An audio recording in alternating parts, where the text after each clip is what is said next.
माण्हुनि खे गिरफ़्तार कयो वियो आहे। लॉकडाउन जी भञकड़ी कंदड़नि जे करे 10 ॼणनि खे गिरफ़्तार कयो वियो आहे। अपडेट मालूम कंदासीं। असां टेलीफोन लाइन ते मौजूद आहे KTN न्यूज़ रिपोर्टर महबूब रोही। जी महबूब, छा अपडेट्स आहिनि?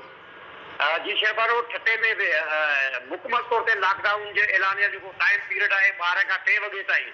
उन हवाले से ठटे शहर समेत मुख्तलिफ इलाइक़नि में ठटे ज़िले के मुख्तलिफ इलाइक़नि में मुकमल तौर ते लॉकडाउन जारी है। इन वक्त ठटे शहर ऐं मकलीअ ते जेके मुख्तलिफ रोड रस्तनि ते माण्हू मूवमेंट कंदे नज़र आया। उन्हनि खे SSP ठटो डॉक्टर इमरान खान जी अॻवानी में पुलिस तोड़े जेके रवेड़ इंतज़ामिया आहे या कानून लागू कंदड़ अदारा आहिनि उहे उन्हनि जे पारां कार्रवाइयुनि जो सिलसिलो जारी है। इब्तिदाई तौर ते कार्रवाइयूं कंदे जेका शुरूआती टाइम ते 10 माण्हुनि खे ठटे मां गिरफ़्तार कयो वियो, जॾहिं हिन वक़्त ताईं मकली ऐं ठटे मां गिरफ़्तारियुनि जो अंग 50 खां क्रॉस करे वियो आहे। 50 माण्हुनि खे हिन वक़्त ताईं गिरफ़्तार करे ठटे मकली ऐं पुलिस लाइन जे मुख़्तलिफ़ हंधनि ते रखियो वियो आहे। SSP ठटो जी अॻवानी में क्रैकडाउन जो सिलसिलो जारी आहे। ठटे शहर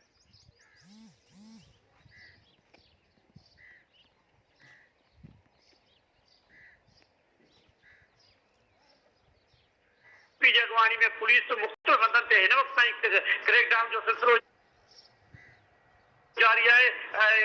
कलम 144 जी भञकड़ी करण ते मुख़्तलिफ़ हंधनि ते गिरफ़्तारियुनि जो इहो सिलसिलो जारी है। SSP जो चवणु आहे त गैर ज़रूरी तौर ते जेके सफ़र कंदड़ आहिनि या ॿाहिरि निकिरंदड़ माण्हू आहिनि, सवाइ के बीमार या मजबूरी जे उनखे 3 वगे ताईं कंहिं बि सूरत में रोड ते हलणु न ॾिनो वेंदो।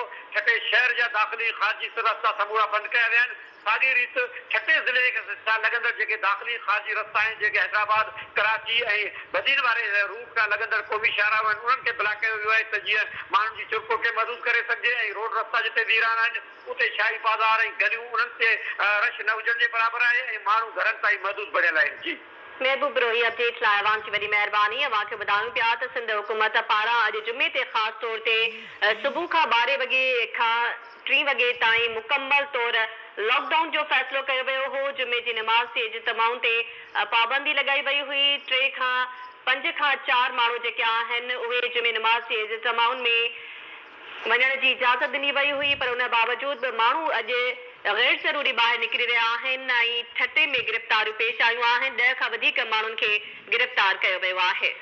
अपडेट कंदा हलूं कि सिंध में मुकमल लॉकडाउन जी भञकड़ी ते पुलिस ऐं कानून लागू कंदड़ इदारनि मुख़्तलिफ़ शहरनि में कार्रवाइयूं करे 100 खां वधीक माण्हुनि खे गिरफ़्तार करे वियो आहे, जॾहिं त हाल मां 20 ॼणनि खे पिणु गिरफ़्तार कयो वियो आहे।